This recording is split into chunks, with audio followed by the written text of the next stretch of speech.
dinamika yang sangat luar biasa. Ya, Allah uji gitu kan. Apakah kita akan lolos gitu ketika misalnya dihadapan dengan pandemi ini, kita bisa lolos atau tidak gitu. Saya itu udah komitmen dengan anak-anak semuanya, dan anak-anak gitu ketika kemarin pandemiknya begitu dahsyat luar biasa, anak kumpulkan sehingga anak sampaikan, Abi ingin keluarga Abi, Umi, anak-anak Abi, menantu Abi, kita fight bisa mampu melampaui pandemi kali ini dalam kondisi sehat walafiat dan bangga buat. Anak kumpulin tuh, itu ada kumahanya ke anak mah gitunya, malam budak cenah aya kabar panas tuh orang tua gitu ya. Ya orang tua pun dan eta cenah usah baperan, beda ke anak mah darah daging. Ya, ke anak mah beda gitu kan. Ada perasaan yang tidak bisa diterjemahkan kecuali dengan cinta dan pengorbanan. Ya, awas harus tangguh. Para kepala sekolah anak ingin kepala sekolah itu kepala sekolah yang tangguh, jangan baper. Nanti akan dihadapkan dengan berbagai macam varian-varian baru dari orang tua siswa. Tahun ajaran baru akan muncul varian-varian baru orang tua siswa. Ada variannya loh. Yang bisa jadi varian baru orang tua siswa ini berbeda dengan varian yang sebelumnya. Bukan variasi, varian. Ya, siap-siap lah. Ya.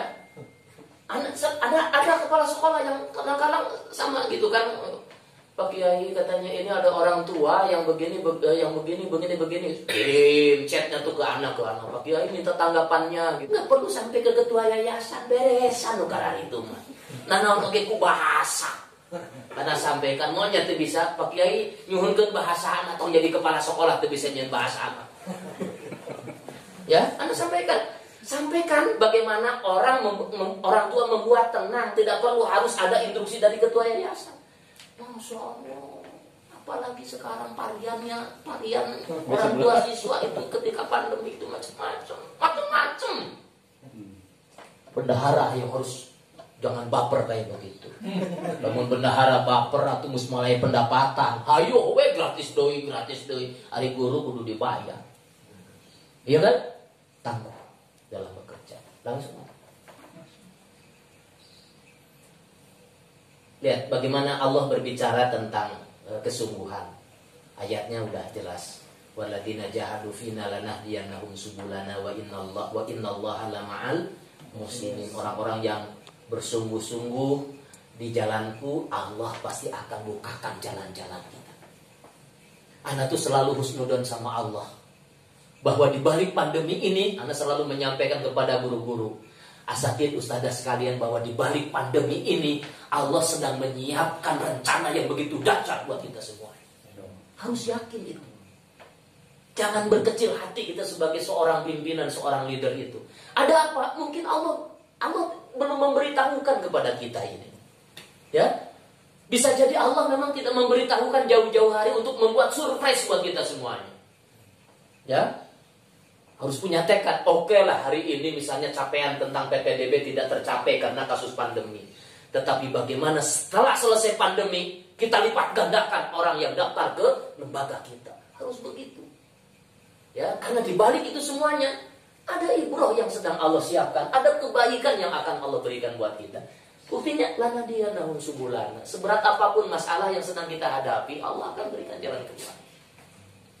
Ya, Allah akan berikan jalan keluar. Wa innallaha lama'al muhsinin. Coba Allah menutup kalimat itu dengan ma'al muhsinin. Orang yang akan diberikan jalan keluar ketika dia penuh kesungguhan itu adalah orang-orang yang selalu terus berbuat baik. Orang tua nyerang, selalu kalimat-kalimat yang baik yang disampaikan ila lema eraun. Iya kan? Tidak dibalas gitu serangan orang tua siswa terkait dengan situasi kayak itu, kecuali dengan kalimat-kalimat yang baik. Mereka nyerang kita, ibu bapak gimana kabarnya, damang sehat, mudah-mudahan ya ibu bapak terhindar dari corona. Padahal chatnya ngan saukur minta keringanan biaya, jawabnya gitu saja, ibu sing sehatnya. Lamaan muhsin ini harus terus berbuat baik. Dalam situasi dan kondisi apapun Allah itu akan berikan jalan keluar ketika kita berbuat baik terus. Ayat berikutnya, coba kita lihat ayat berikutnya.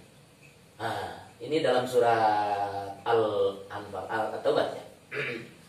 Infiru khifafau wa thiqala wajahidu bi amwalikum wa anfusikum fisabilillah dzalikum khairul lakum in kuntum ta'lamun. Kata Allah, berangkatlah kamu baik dengan rasa ringan maupun dengan rasa berat, dan berjihadlah dengan harta dan jiwamu di jalan Allah. Yang demikian itu adalah lebih baik bagimu jika kamu mengetahui. Perintahnya berangkat.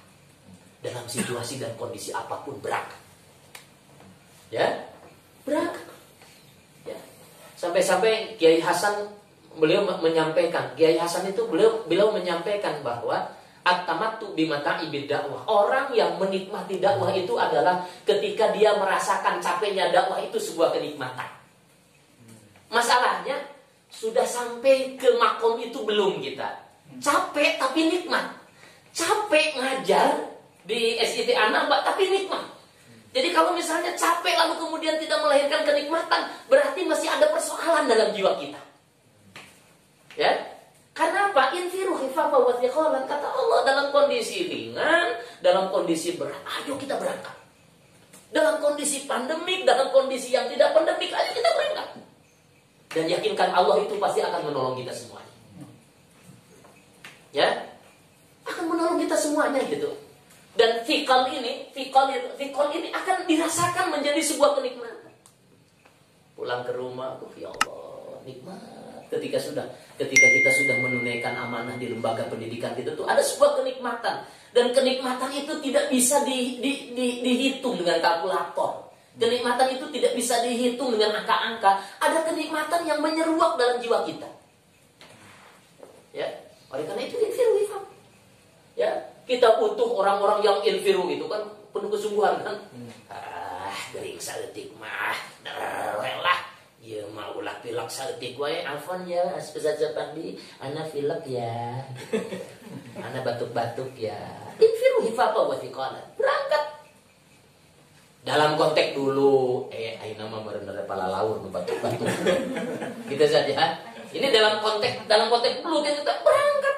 Jangan sampai karena satu alasan tertentu, sakit atau apa, untuk tidak berangkat menunaikan kewajiban kita dalam lembaga pendidikan kita ini. Kita butuh orang yang penuh dengan kesungguhan. Dan ternyata sejarah sudah membuktikan, pengalaman sudah membuktikan, orang yang dalam kondisi kurang fit, lalu kemudian dia berangkat berjuang, ternyata Allah hapus penyakitnya ketika dia dalam langkah-langkah itu.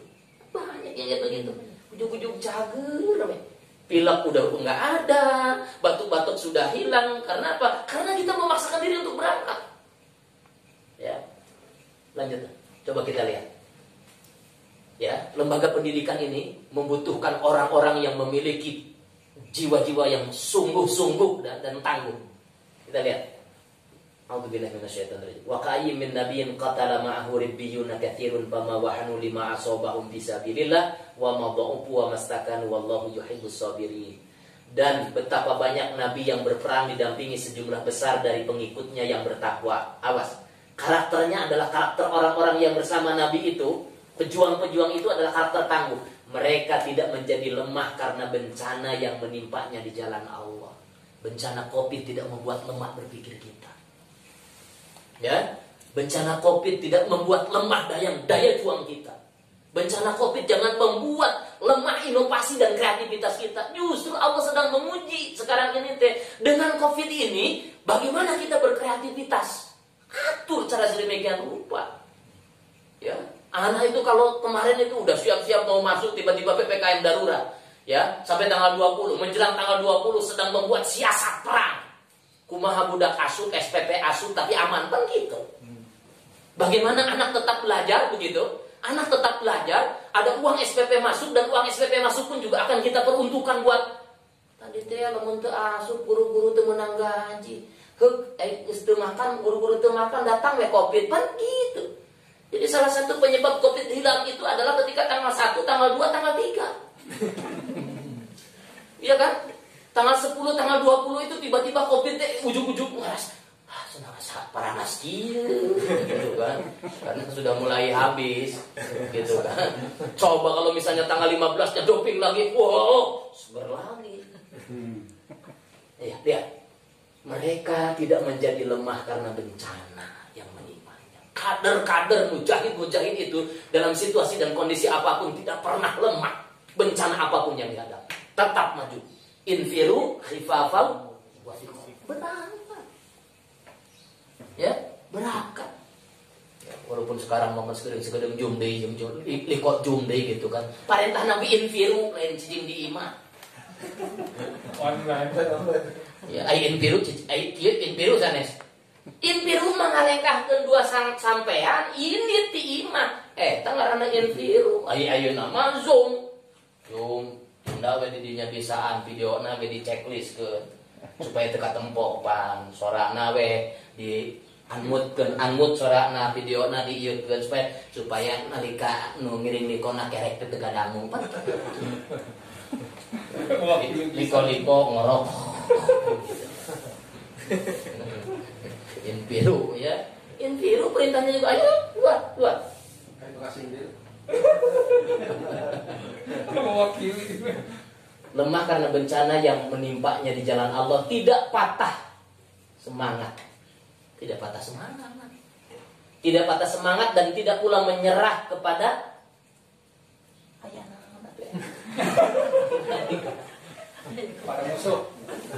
musuh.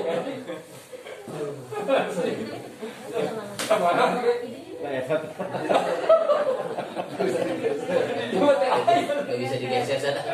Ya, tidak patah semangat dan tidak pernah menyerah kepada musuh, dan Allah mencintai orang-orang yang sabar. Ini jiwa tangguh loh. Ya, ini yang dibutuhkan untuk mengelola sebuah lembaga pendidikan itu ini. Ya, baik itu di tingkat yayasan sampai ke tingkat unit di bawah pun juga harus memiliki karakter seperti ini. Wala tahinu wala tahzanu wa antumul a'launa in kuntum mu'minin. Kata Allah, janganlah kamu merasa lemah dan jangan pula bersedih hati sebab kamu paling tinggi derajatnya.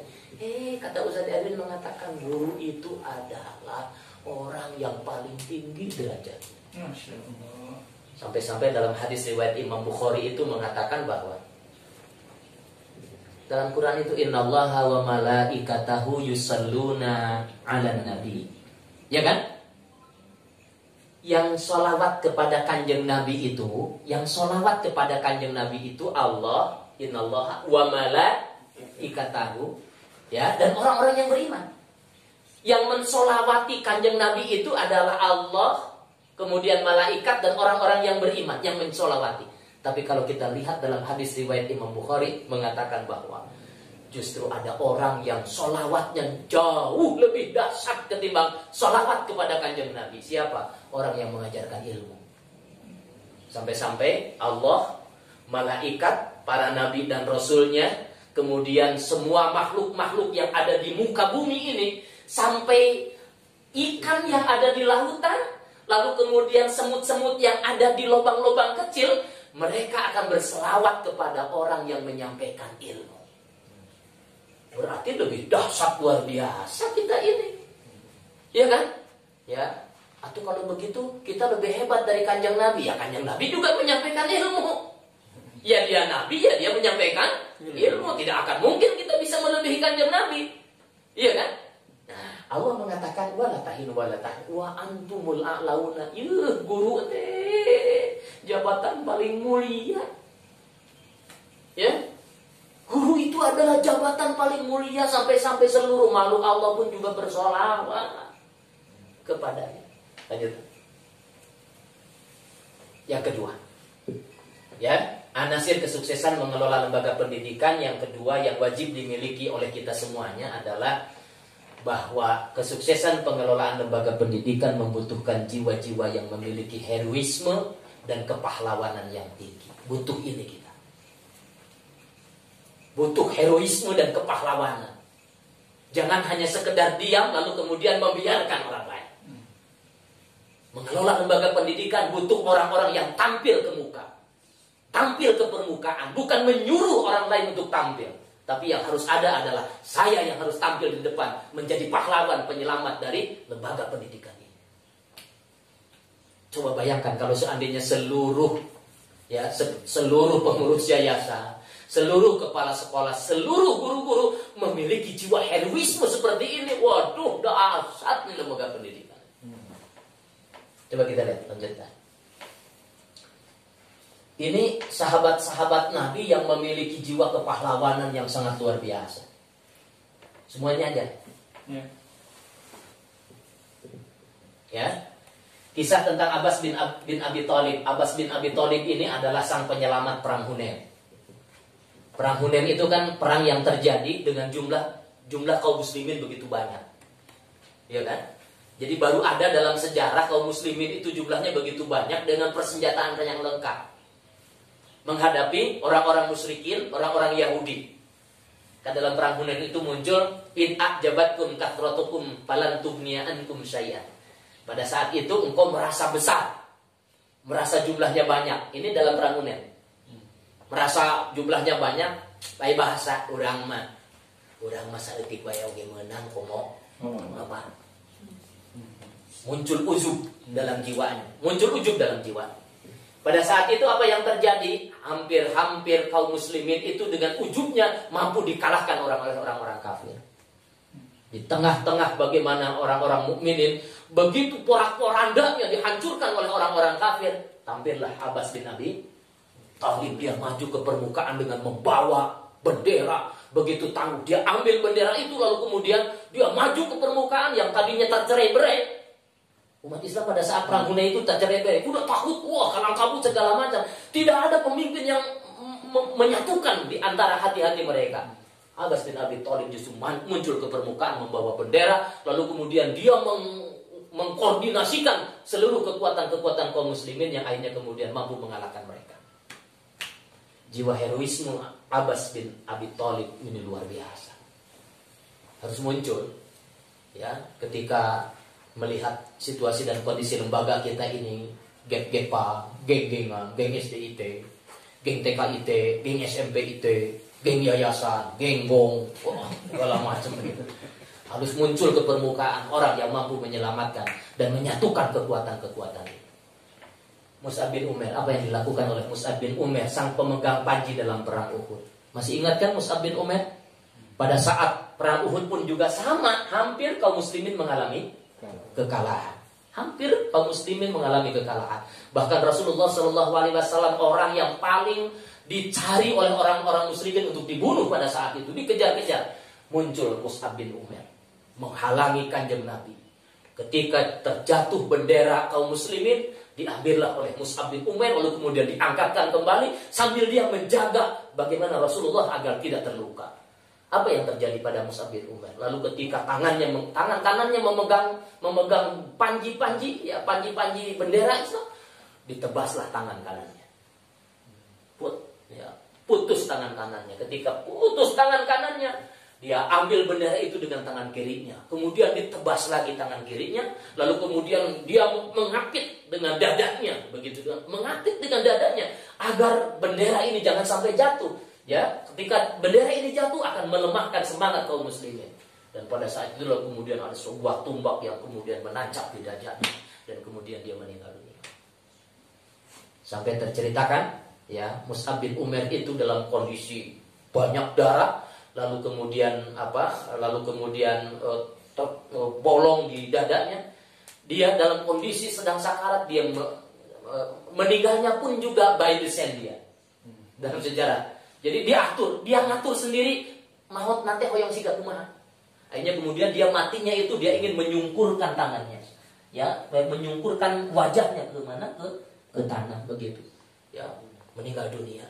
Lalu Rasulullah SAW ketika selesai perang, ya, lalu melakukan inspeksi Rasulullah, mencari-cari di antara sahabat-sahabat yang terluka. Dan ketika sampai kepada Mus'ab bin Umair, dia melihat Mus'ab bin Umair meninggal dunia dengan banyak begitu luka, dan Rasul tahu bagaimana Mus'ab bin Umair menyelamatkan Rasulullah. Tapi dia menyungkurkan wajahnya. Rasul mengatakan, wahai sahabatku, apa yang menyebabkan Mus'ab bin Umair menyungkurkan wajahnya? Sahabat tidak ada yang menjawab. Rasul mengatakan bahwa dia malu karena dia tidak sepenuhnya menyelamatkan Rasulullah sampai dia hampir meninggal dunia.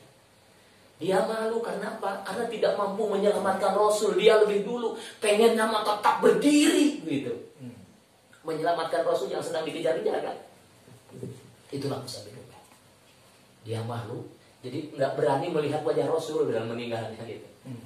Ya, nggak berani melihat wajah Rasul sementara dia belum memberikan cek bahasa urang macan sabaraha nyelamatkan kanjeng Nabi itu. Makanya dia malu. Ini Mus'ab bin Umair. Kisah Ikrimah bin Abi Jahal, coba kita lihat bagaimana Ikrimah bin Abi Jahal dalam sebuah peperangan, dalam 3 orang itu, 3 orang yang sedang sekarat, butuh air begitu ya, butuh air itu kemudian Ikrimah pada saat itu meminta air, diberikanlah air kepada Ikrimah, tetapi ternyata ketika mau diminum, saudaranya, sahabatnya dalam kondisi sekarat ingin minum, diberikanlah air itu kepada sahabatnya yang kedua. Sahabat yang kedua pun juga sama demikian, ketika melihat ternyata mendengar bahwa ada sahabat di pinggirnya yang ternyata dia juga membutuhkan air, diberikanlah air itu berikan kepada dia. Dia lebih mementingkan ketiga, dia lebih butuh ketimbang aku.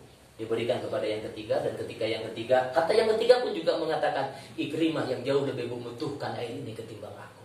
Diberikanlah kepada Ikrimah, dan Ikrimah sudah mengucapkan la ilaha illallah. Diberikanlah yang kedua pun juga sahabatnya la ilaha illallah, dan diberikan yang ketiga sahabatnya pun juga la ilaha illallah.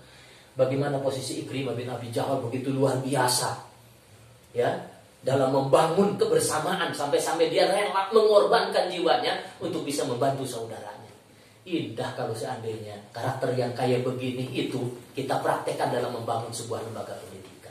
Bukan apa yang bisa saya dapatkan, tetapi apa yang bisa kita berikan kepada orang lain. Ya, jiwa Ikrimah ini perlu mengilhami kita semua. Lanjut. Nah, yang ketiga, kesuksesan pengelolaan lembaga pendidikan membutuhkan tim yang solid. Awas ya, membutuhkan tim yang solid, saling mendukung dan saling menguatkan. Solid, ya, kita ini butuh tim yang solid. Ya. Jadi kalau ada informasi tentang tim kita dari orang lain, kata Rasul itu, kalau ada informasi negatif tentang tim kita di sini, maka buatkan 1000 pertanyaan. Sampai begitu. Ya. Buatkan 1000 pertanyaan dulu, baru kita meyakini bahwa tim kita yang salah. Kalau cari jawab 1000 pertanyaan, ulah akan nyebutkan tim kita yang salah. Seringkali kita ini dapat informasi tentang Aswapandi, rame gitu lah. Ya kan? Dapat informasi tentang Junedi. Artos anu tidak sepi aku segala macam. Gitu kan?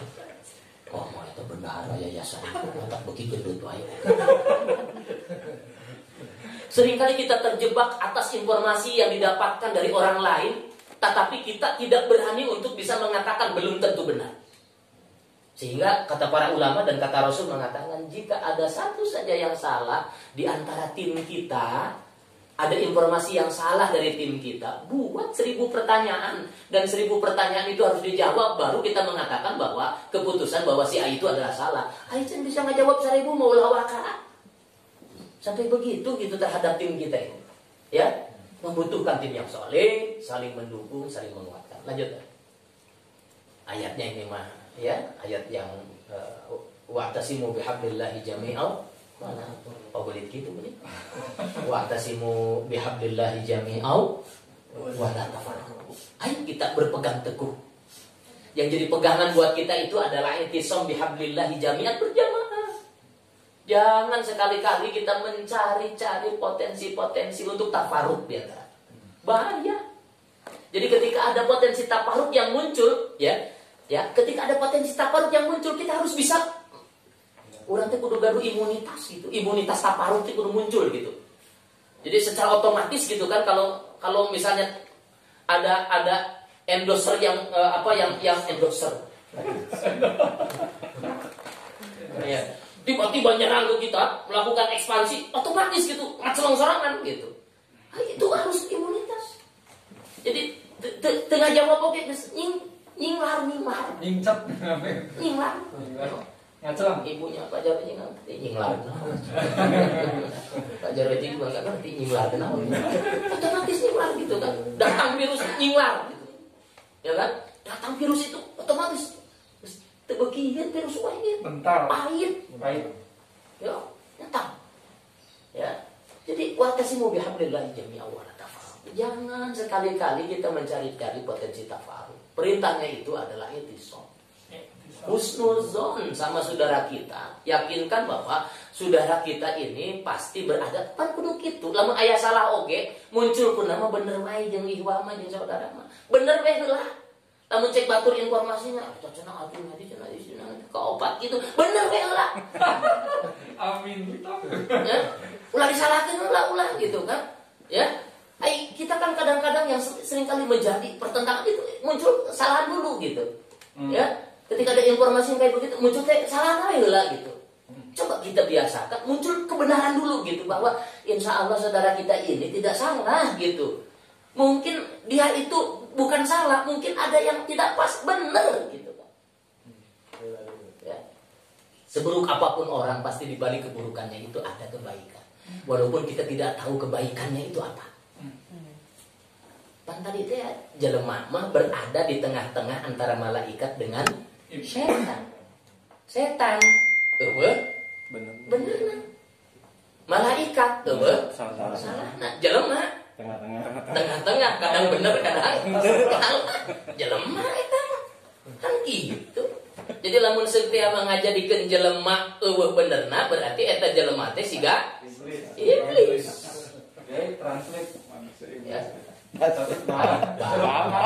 Jangan terjemahkan. Iya kan? Dah, hebat. Dah. Ini untuk menyatakan bahwa ketika ada informasi dari luar terkait dengan orang-orang yang terlibat dalam lembaga kita, gitu kan? Jangan dulu ujuk-ujuk gitunya. Kadang-kadang orang mungkin sok manasan. Ya, kadang-kadang kita justru malah membuat orang lain menjadi panas. Padahal belum tentu informasi itu. Nah, kewajiban kita adalah menetralisir bagaimana informasi itu tidak makin blunder dan makin panas. Ini tergantung kepada tadi. Ayo buat potensi-potensi tafarruq ya yang muncul hilangkan. Lanjut. Itu nama tadi. Naon itu sih? Nyelam.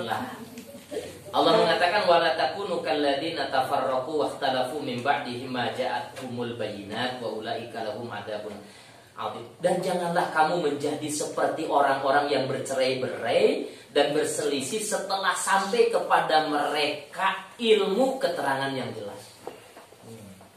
Intinya ini, jangan sampai kita ini adalah orang-orang yang berilmu tapi tafarruq wae. Ini ayatnya. Tafaruknya orang yang berilmu itu jauh lebih berbahaya ketimbang tafaruknya orang yang bodoh. Ya kan?